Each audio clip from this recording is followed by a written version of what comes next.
Alright guys, it is late in the night, so I hope this video comes out okay. Man, I've shot it like 4 times. First one sucked shit, so I wasn't gonna do it. Second one still sucked shit. Third one was great. Audio fucked up completely halfway through. So this is the last one, hopefully, unless it's not, in which case I'll do it again until I get this content out. We're gonna do a book review today, guys, of how to fail at almost everything and still win big. It's a book from Scott Adams. How do I know Scott Adams? He's my homie. I'm kidding, I don't know him. I would like to though, he's a cool guy. I follow Naval Ravikant on Twitter and YouTube. I'll send some links in the description. And this guy Naval did an interview with Scott. A fucking amazing interview. I will also throw that in there. And that's when I was like, shit, Scott is cool. Then I found out he's actually the creator of Dilbert. Then I was like, whoa, he's even cooler. I decided I'd get a book from him.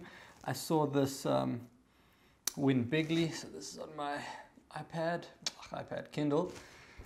And I read that book. It's about persuasion and how he saw Donald Trump winning way ahead of everyone else. And because his hypothesis was that this guy's basically a master persuader, he's going to win. And that's what happened.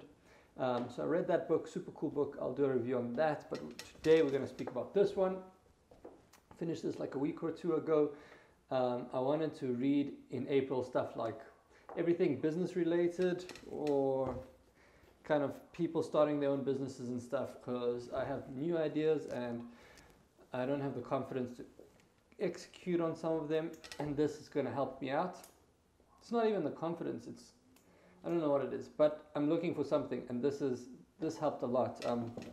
So what is this book about? Basically, it is a story of Scott Adams and his principles or theories or recommendations to you.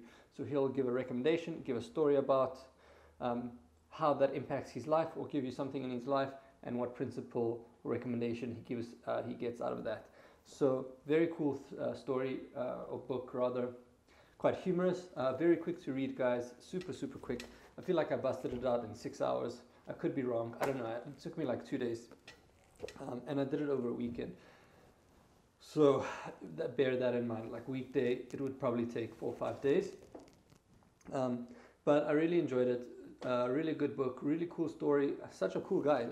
And it's cool that he is so open about his failures. And that's actually the premise of this book. Is kind of like, you can fail so hard, so much, so often, and those failures are the steps towards that success, the steps towards winning big. And you get to those steps by learning from the mistakes. That's the key thing, not just making the mistake. Making the mistake is part one, part two is learning from the mistake. If you don't get part two right, you're fucked. Look at that, I didn't even plan that, I'm giving you the finger. So, he gives stories of like how he created computer games, restaurants, a Dilburrito, which was like Dilbert's a burrito leveraging the Dilbert branding. It was supposed to be like this healthy alternative, but he failed at all those things, and he shows you what he learned from each failure and how each failure led to successes because of the way he handled the failures. How he failed to get an interview in this or in New York or something, and he had a shitty car, and like driving back the car broke down, and he was in a snowstorm, or like it was just very cold, so he had to run somewhere to get help. And while he was running, he was like, fuck, if I ever fucking make it out alive here, because I could freeze, I'm getting the fuck out of this place. I'm going to West Coast. And that was what he did, literally. So he failed that interview, he sucked at it, he didn't get the job, he wasn't even dressed for the part. He learned so much just from that one instance, and it changed his life so much from that failure versus someone else would just like sulk or feel pity for themselves, all these things. This guy turned that around. He looked at what went wrong, what went right, what does he want, what doesn't he want. Very cool stuff, very cool stuff. Some takeaways from the book. He says use systems, don't use goals. Goals are for losers, literally, because the idea is, let's say you want to lose 10 kgs, whatever that is in pounds for you guys that still use that shit. You are not achieving your goal. So by definition, every single day that you have not achieved that goal, you are a loser, right? And only when you get the goal are you a winner. But winners actually think in systems and not goals. So they create the systems, they set the systems up to work as best for themselves so that they can achieve a series of goals, not just one goal, right? Because if you achieve just one goal, then now you're stuck. Now you need a new goal, things like that. And it's not sustainable. You cannot just say you're going to lose 10 kgs. You should create a system that allows you to lose weight, one, and maintain the lost weight. That's a system. A goal is just lose 10 kgs. Now, he does say that you can argue semantics, like a goal is basically the objective of a system, things like that. But the perspective that he teaches you is stop thinking of this goal, this thing. Start thinking of a routine, a system, a way of doing things that works well for you and that you can execute against. So I have a system for reading books every morning. I wake up at 4 in the morning and I read at least for an hour. Lately it's been for like 2 hours. Especially this morning I was reading.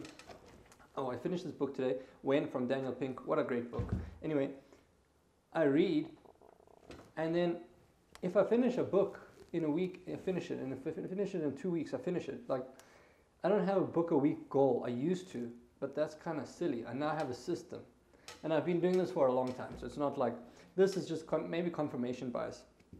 So create systems, not goals. I really, really like that one. There was another one about affirmations. Scott, I don't know about this thing, dude. I would like to first, so affirmations is kind of like, almost like The Secret, visualization, confirmation, affirmation, saying shit that's not true yet, but you want to be true. I don't know how to classify it. And for me, the problem is, if you have affirmations, so there's two people who have affirmations and succeed, and people who have affirmations and are still fucking losers. And I feel like only the successful ones will communicate this because it's survivorship bias, right? The losers don't get their say. No one has a say in that. So I don't know if actually affirmations work. He does show how he's had these affirmations. He lost his voice. He said, I will speak. 3 years later, he's speaking. He was a shitty cartoonist. He's like, I'm a successful, rich cartoonist. And now he's created Dilbert. It's like iconic, okay? So he has those things. And I have many examples of people that use affirmations and things like that. But that's exactly the problem. I don't have examples of people using affirmations and not succeeding. And that's what makes me skeptical, because there's definitely that. I'm sure of it. But I am open to the idea of affirmations, and I do have books on kind of, it's not called The Secret, I don't know what the name of the book is, but it is about, those series of books that I have bought now are about affirmations, visualization, getting what you want by thinking about it. And I do look at like people watch like Ed Milet or Andy Frisella that are huge proponents of this affirmations. But I'm not 100% sure. I'm not sold on it yet. So we've got goals, we've got affirmations. We've got a lot of cool little stories and anecdotes in this book. And it's so cool that Scott just mentions all his failures. Like, he's not ashamed of them. He's not embarrassed about them. He's proud of them. He shows you what he learns from them. And that's kind of a big takeaway from me as well in this book. It's not just, I already do a lot of this shit. It's nothing new for me. Some stuff maybe is a fresh perspective. For example, a good one was, so I always learn. I'm always learning some new skills, something new, something to improve myself. But I always just thought most of that improvement is marginal. And this guy is actually giving you this perspective that says you could have marginal improvements, but if you just look at every skill that you learn as something that increases your chance of success by 100%, twofold, then you'll really push for skills and stuff. And that was a good, cool perspective for me. I didn't think of it as that way, but now that I'm thinking about it, there's skills that can give you 10x value, 20x, 100x, 50x, you know.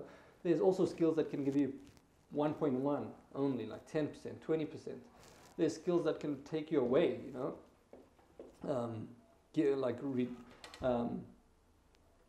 Send you backwards, right? So I've never really had that perspective. I've always known skills were valuable, but I didn't think about how to quantify it. And this book gave me that really good perspective. So I enjoyed it. Humorous book, quick, easy read. Very cool story about a very cool guy. Give him a follow on like Twitter. He has a podcast. Forget what it's called, but I'll put a bunch of description links in the description below.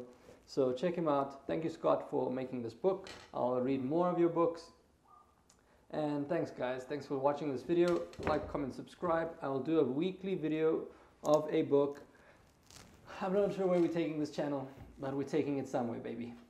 And yeah, have a good one, guys. I'll see you in the next one. Like, comment, subscribe, all that stuff. Comment, mostly comment. I don't give a shit about subscriptions, honestly. Just tell me what I'm doing right, what I'm doing wrong. Cheers.